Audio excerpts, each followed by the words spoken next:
Hello guys. Ito nga pala, kumuha tayo ng 5 okra. Hinugasan ko na po ito. Ito po ay atin puputulin. Puputulin natin ng mga yan, 5 putol. Yan. Ito kung kayo po ay may mga high blood, may diabetes, pwede nyo ito gawin. Sigurado, kakatulong po ito. Ito ay ginawa ko umaga.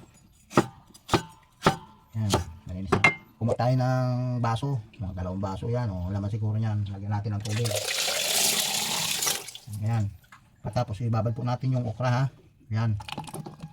Kung binabad nyo na umaga hanggang gabi, mamayang gabi, inumin natin ito. Gawin nyo ito sa loob ng 1 linggo. Malaking pagbabago ng katawan nyo. Kakatulong po ito. Kung inumin nyo na umaga, gabi pa lang ibabad nyo. Ngayon umaga ko ito, mamayang gabi, inumin ko na ito. Gawin nyo sa 1 linggo.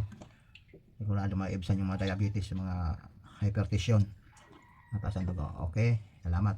Comment na lang po kayo. Pakishare na lang din. Salamat. Ito po yung binabad ko kayo ng umaga na okra. Gabi na inumin ko na ha. Para maniwala kayo na ininom ito. Hindi ko naman ito kaya ubusin kasi lang sa 1 linggo, ganito gawin nyo. Ang diabetes natin, sigurado gagaling na po. Okay, hanggang sa muli.